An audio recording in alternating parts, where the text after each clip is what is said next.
Com o conflito recente, estamos vendo uma guerra de restrições às companhias aéreas. Nem os russos podem sobrevoar a Europa ou a América do Norte, nem os europeus e norte-americanos podem sobrevoar a Rússia. Sob quais leis isso é regulado? E mais importante ainda, o que acontece se alguma companhia aérea não respeitar isso? Nas últimas semanas, presenciamos eventos que jamais imaginaríamos ser possíveis atualmente. Refiro-me não apenas à terrível situação humanitária, mas também à perspectiva aeronáutica, assunto habitual deste canal. Vimos combates aéreos no estilo da Segunda Guerra Mundial e restrições massivas ao setor aeronáutico, por exemplo.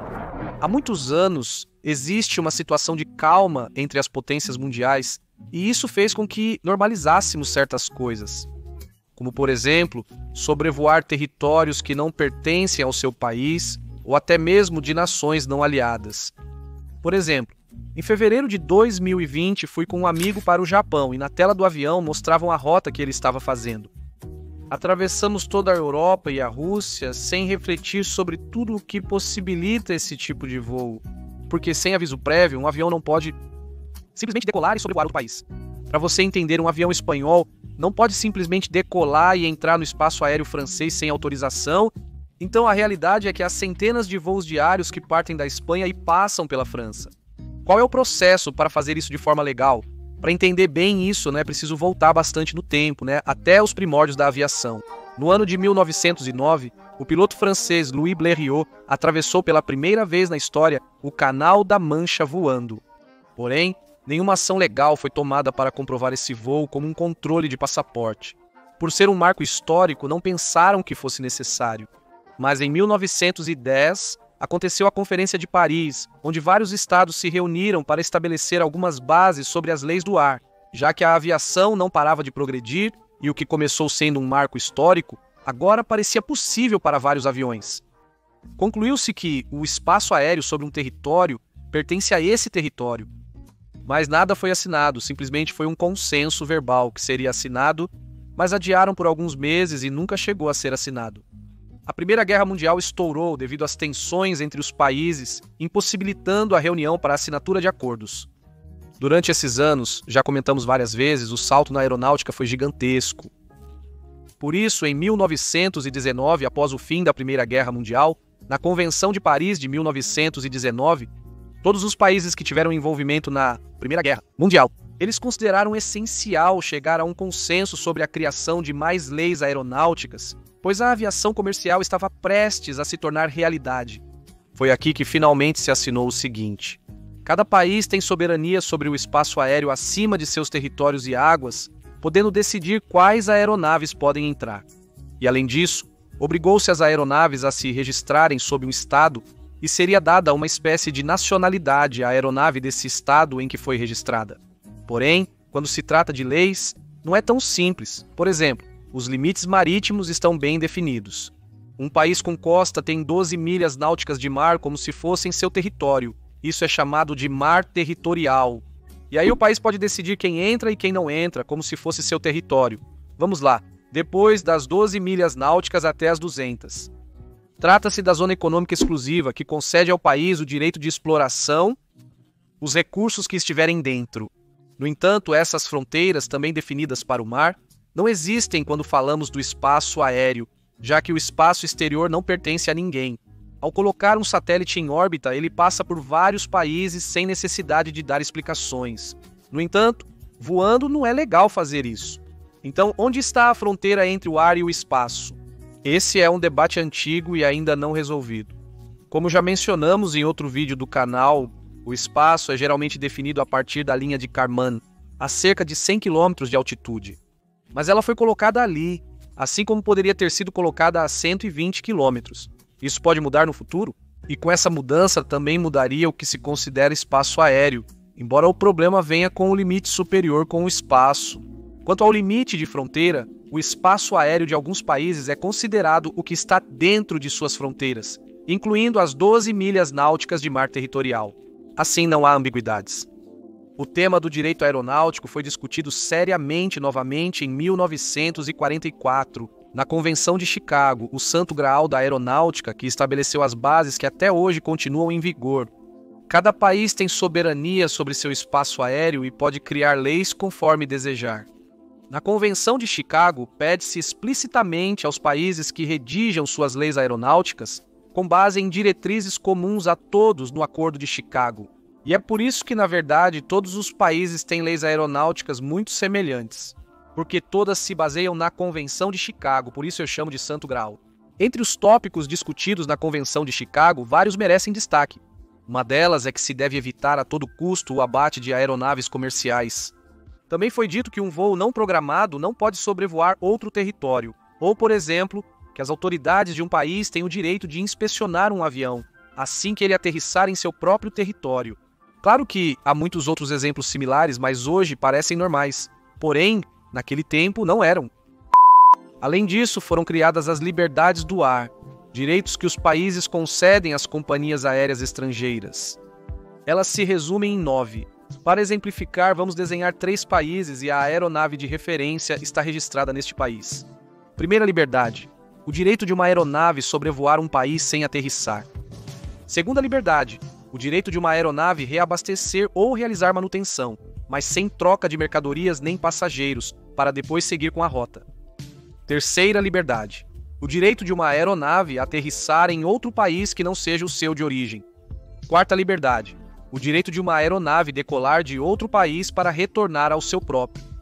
Quinta liberdade: o direito de parar em outro país, e agora sim trocar passageiros ou carga e depois continuar viajando até outro país. Sexta liberdade: o direito de uma aeronave decolar de um país, pousar em seu país de matrícula, trocar passageiros ou carga e seguir para outro país. Sétima liberdade: o direito de um avião voar entre 2 países que não são o seu de origem. Por exemplo, um avião da British Airways operando entre a França e a Espanha. Oitava liberdade: o direito de uma aeronave sair do seu próprio país de matrícula, fazer escala em outro país e depois continuar voando dentro desse mesmo país. Neste desenho, pode parecer que não faz sentido, mas imagine que é um país muito grande, como os Estados Unidos. Seria como um avião da British Airways que faz escala em Boston e depois segue até San Diego. E a última é o direito de uma aeronave voar dentro de um mesmo país, mas que não é o país de matrícula da aeronave.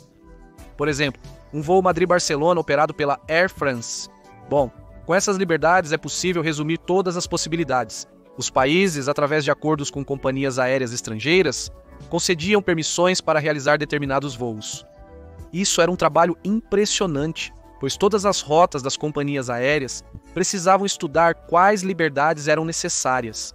Por exemplo, no voo mais longo já realizado, como já comentamos há alguns meses, um avião da Qantas, uma companhia aérea australiana partindo de Londres, sobrevoou a Holanda, Alemanha, Polônia, Bielorrússia, Rússia, Cazaquistão, China, Filipinas e Indonésia, até começar a sobrevoar a Austrália. Portanto, teria que ter pedido permissão a todos esses países para sobrevoar, além de ter pedido permissão ao Reino Unido para decolar de lá. Mas, claro, caso algum desses países não desse permissão, a rota teria que ser reorganizada, e teria que contornar esse país gastando mais dinheiro com combustível e tempo de voo. Claro, se o país que não te deixa sobrevoar for a Bielorrússia, não tem problema, porque é um país mais ou menos pequeno e você pode contorná-lo. Mas, e o que acontece se quem não te deixa é a Rússia? Todas as rotas da Europa para a Ásia passam pela Rússia. Aí, literalmente, essas rotas não poderiam ser realizadas. Por essa razão, muitas vezes a Rússia ameaça a Europa, geralmente dizendo que vai fechar o espaço aéreo para os países ocidentais, porque eles sabem que isso causaria muito dano. Sim, como você deve ter notado, gravei essa parte há algumas semanas. A União Europeia e a América do Norte proibiram o sobrevoo de aeronaves de origem russa sobre seu território, e a Rússia respondeu da mesma forma. Isso realmente é muito bom para entender o que estamos tratando neste vídeo, mas é muito ruim para todo o resto. Nos últimos 30 anos, países aliados chegaram a acordos para dispensar permissões a cada voo. Isso foi feito pela primeira vez em 1992 entre os Estados Unidos da América e a Holanda. Nos anos seguintes, esses acordos foram assinados entre os Estados Unidos da América e outros países europeus.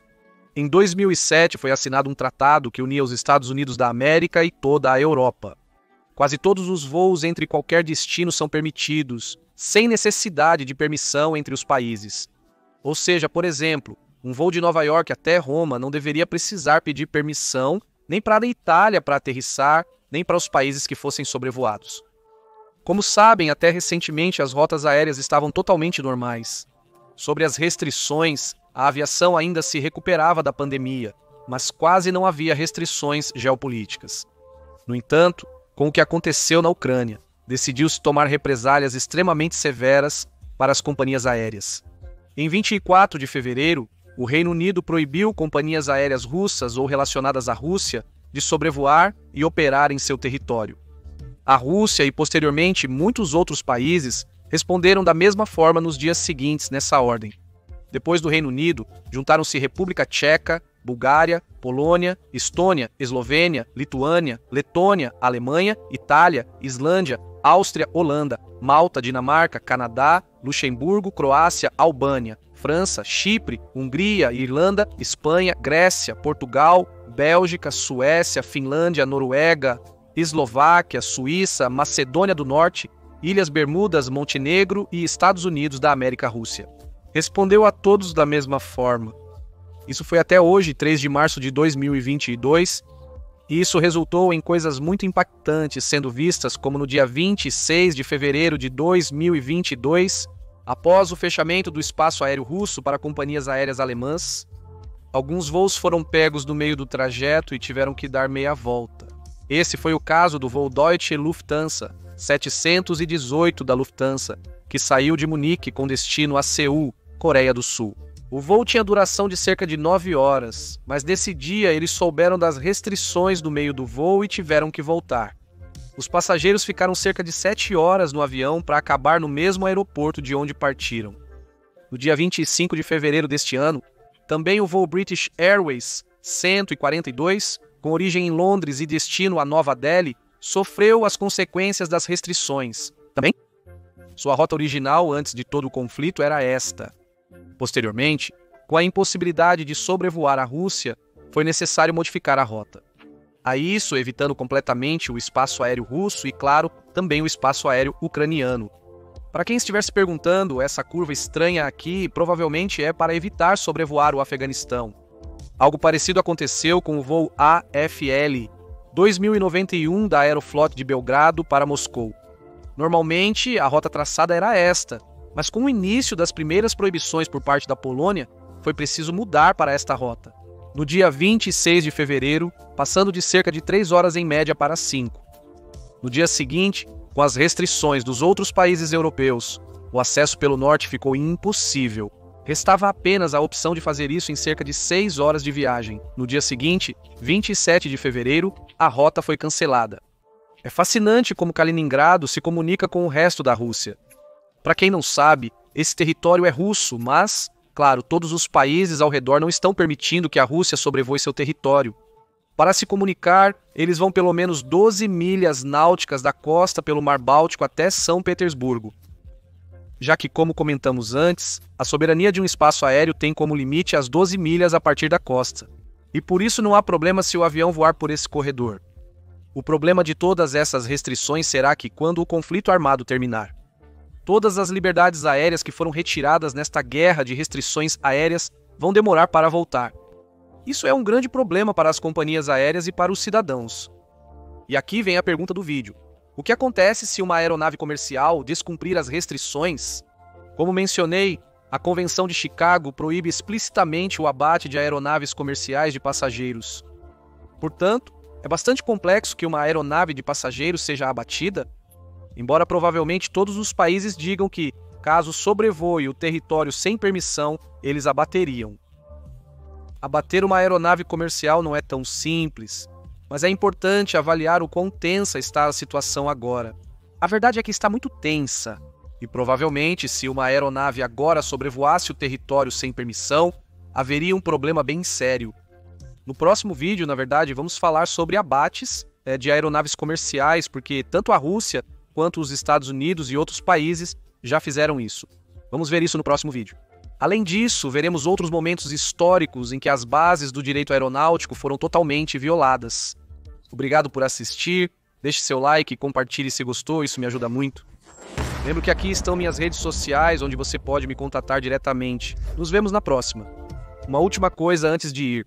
Para aqueles que querem um canal similar ao meu, recomendo o Engenharia Real, criado pelo fundador do Real Engineering. Com mais de 3 milhões de seguidores, ele agora publica seus vídeos em espanhol neste novo canal.